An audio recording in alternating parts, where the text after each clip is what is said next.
Congratulations on your new Montana fifth wheel. I'm going to show you around and show you a couple of the basics on this Montana fifth wheel. This 7-minute video is going to be designed just to walk you through the camper and allow you to take a look at the fifth wheel and answer some basic questions. If you do have additional questions, please don't hesitate to give me a call and ask. You can reach me directly on my cell phone at 231-740-6225. Right down here, we've got your battery disconnect switch. You notice that switch to the right-hand side there that's red? That switch is turned on to the green position. That's pointing to the green. That simply just means that you've got power on to your battery disconnect. And the other one's a disconnect for the inverter system for the 110 refrigerator. You have a brand new deep cycle battery there. That's your hydraulic fluid for your slide outs. We're gonna rotate over here to the side where we've got your automatic leveling system. Detailed directions on that. When we want to power it up, we simply push the button in the right-hand corner. When we want to auto level, we'll simply hit the auto level button and that will adjust the level for us, and we can manually control it and adjust it up and down. Our propane tank, we've got a propane tank which is located on either side of the camper. This is our auto regulator. That's an auto changeover valve. When it's in green, it's letting you know there's propane flowing through the lines.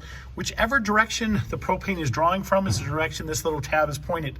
So it's drawing from this tank right now. Righty-tighty closes off the tank, lefty-loosey opens the tank. And then we've got another tank on the other side. This is our docking station over here on this side right here. A motion-sensitive activated light will turn on. Up top here, we've got our exterior shower. We've got an additional port for additional solar panels. This is our water heater bypass right here. This bypass shuts off the water from going into the hot water heater when you're winterizing the camper. And this is where you're winterizing from. You'll hook a hose into that. The pump will pump antifreeze through the system to winterize the unit. City water connections right below that. You'll bring a freshwater garden hose up through that connection to go ahead and hook that up. When you want to winterize the camper so that you can pump antifreeze through, you simply turn it to winterize. Okay, these additional valves we have located down here below are for when you want to flush the tanks out. And normal flow is just the operation of filling the tank or the city water connection. So when you want to fill the tank, tab goes up and down, horizontal when you want to at normal flow with city water pressure. These are your low points right here. We simply open those up. When they're vertical, that means they're in line. The water is draining out. Notice there's nothing there. The tanks have been drained for that. Our additional jack handle or slide handle, sewer hose, and electrical adapter are on the other side there. This is your furnace exhaust. It does get hot. Keep the little ones away from that, or any young people. Back here, we've got your valves for your waste and gray tank. They're located in a heating compartment underneath here. Those are all indicated and marked. You always want to open up your waste tank first and follow it up with your gray to flush out the line. It does come with the 25-foot 50-amp power cord for your multiple air conditioners that you have. That 50-amp power cord does include a 50 to 30-amp electrical adapter. This is your hot water heater. From this hot water heater here, majority of things are controlled from the inside of a hot water heater. There is a plug, you'll notice down in here, it's your anode rod. That anode rod can be removed with a 7/8" socket if you want when winterizing the camper. This door will simply put this back on and lock that up. All sorts of incredible storage. We got a rear accessory hitch off the back of this. Your auto leveling jack system. You do want to make sure after the first 200 miles, you do check your tire wheel nuts just to make sure that those are tightened so they don't become loose. We're going to walk you inside the camper and show you where some of the basic controls are operated from. We have a nice central vacuum system right down there at the base of the steps. That central vacuum system has its hoses and attachments, typically located underneath the bed. Down here is our fuse box. The breakers are at the bottom, that is our 110. Fuse is at the top, that is our 12 volt. This is our control center. This is where everything happens here. We want to turn on a gas electric hot water heater. We use these switches to activate and turn that on. These turn on our interior lights to the camper. Our tank heaters are located here on the right-hand side. And then of course these large buttons in the corner here are to roll out your awning.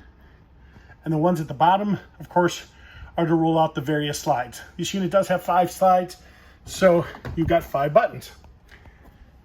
Light switches, of course, to turn on the lights.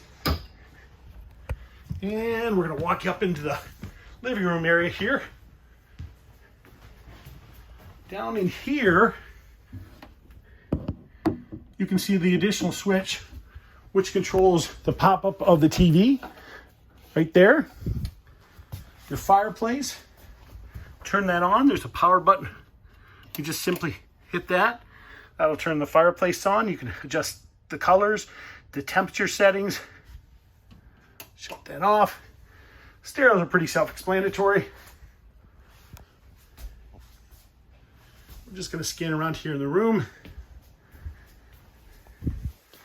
These are our thermostats for in here and our wireless control for our overhead fans. Thermostat, real straightforward. To power that on, fan, high-low speed for fan, that kicks on the air conditioner. One more time, and goes down to heat. That kicks on our heat. Our gas is on now, and that shuts it off. So really all you have to do is hit the bottom button, toggle through. The arrows will adjust the temperature settings, whether it's heat or air conditioning. Your keys are really located around the kitchen faucet. I'll walk you through the rest of the camper here real quick.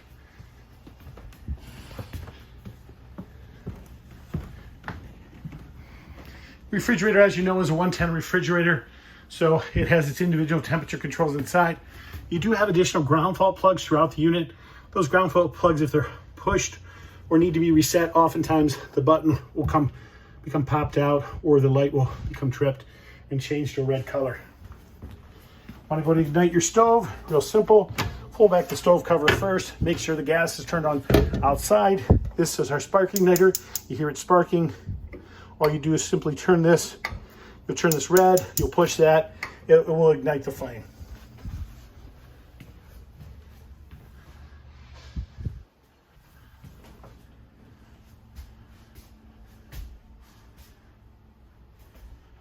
You guys, those are just some of the basics.